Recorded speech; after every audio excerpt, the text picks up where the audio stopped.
Hello दोस्तों, आप सभी को स्वागत है आपके अपने चैनल बीचफुल स्टोरी में। आज हम सब जानेंगे कि लंकापति रावण की बहन शूर्पणखा के बारे में। ऋषि विश्वामुनि के 3 पुत्र और 1 पुत्री थी, जिसमें से कि सबसे बड़ा पुत्र था रावण और उसके पश्चात कुंभकर्ण और तत्पश्चात शूर्पणखा और उसके पश्चात विभीषण था।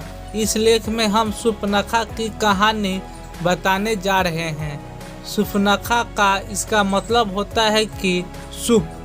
शुभ का अर्थ होता है नाखून की तरह, जिसकी वजह से उसका नाम शूर्पणखा रखा गया था। शूर्पणखा ने एक दैत्यवंश के राजा से विवाह किया था। उसके पति का नाम विद्युत था, परंतु यह रावण को बिल्कुल भी गवारा नहीं था। यह रावण को बिल्कुल भी पसंद नहीं था, क्योंकि दैत्य राक्षस के पुराने शत्रु हुआ करते थे।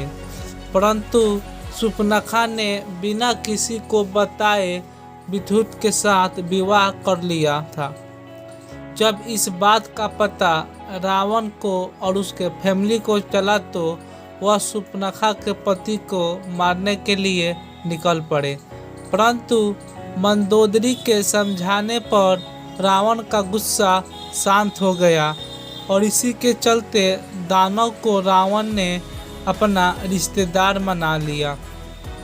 रावण बहुत ही अधिक बलशाली था, इसलिए वह पूरे सृष्टि को अपने अधीन करना चाहता था। कुछ वर्षों के पश्चात एक समय की बात है, जब रावण दैत्य के नगर में जा पहुंचा और वहां पर दानव से युद्ध करते हुए रावण के हाथ उसकी बहन यानी कि शूर्पणखा के पति की हत्या हो गई।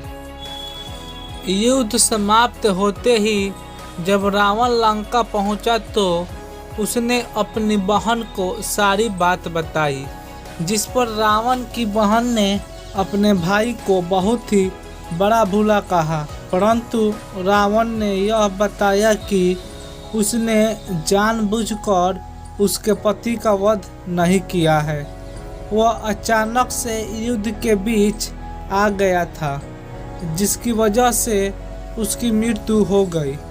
और बहुत अधिक मनाने के पश्चात शूर्पणखा इस बात को मानी और कुछ समय पश्चात ही अपनी बहन को रहने के लिए अपने मौसी के लड़के के पास यानी कि खर और दूषण के पास भेज दिया था। वहां पर रहने के लिए दंडक वन में भेज दिया था। इसके कुछ समय पश्चात जब राम, लक्ष्मण और माता सीता जी वनवास काटने वन में पहुंच गए थे, उस समय की बात है। एक दिन के समय में शूर्पणखा राम और लक्ष्मण की कुटिया पर जा पहुंचती है और भगवान राम के सामने अपने खूबसूरती का बखान करने लगती है। और यही बात करते करते ही उसने भी राम जी से शादी करने का प्रस्ताव रख दिया था। परंतु भगवान श्री राम मर्यादा पुरुषोत्तम थे, जिसकी वजह से उन्होंने उस विवाह के प्रस्ताव को अस्वीकार कर दिया। जिसके पश्चात उनके छोटे भाई यानी कि लक्ष्मण जी के पास जा पहुंची। जब लक्ष्मण जी ने भी उससे विवाह करने से मना कर दिया, तो उसने सीता माता को मारने के बारे में सोचा। उसने यह विधि सोची कि अगर सीता जी को मार दिया जाए तो उससे विवाह करने के लिए राम जी मान जाएंगे। उसने अपना दिमाग लगाया, इसलिए जैसे ही शूर्पणखा सीता माता को मारने के लिए आगे बढ़ रही थी, तो इतने में ही लक्ष्मण जी आगे जाकर उसकी नाक और कान दोनों ही काट देते हैं, जिसके पश्चात वहां से वह भाग जाती है।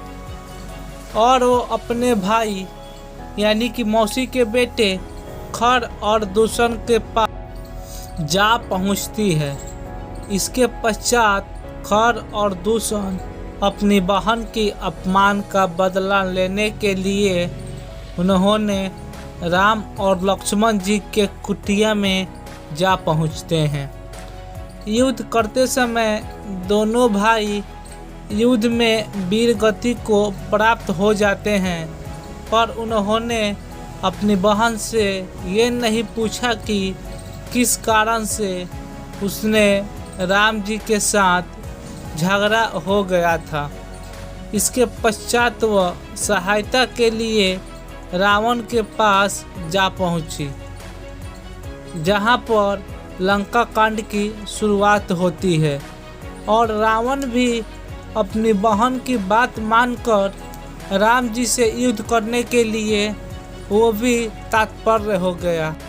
लेकिन वहाँ पे मंदोदरी ने रावण को बहुत ही बार समझाया कि वह युद्ध ना करे, लेकिन वह रावण अपने शक्ति के लिए जाने जाता था, तो उसकी बहन के साथ कोई बदतमीजी करे उसके नज़र में यह बदतमीजी ही था, तो रावण कैसे छोड़ सकता है।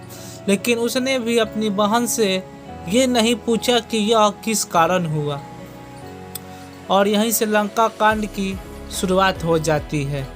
ऐसे ही कहानी को सुनने के लिए हमारे चैनल को सब्सक्राइब जरूर करें।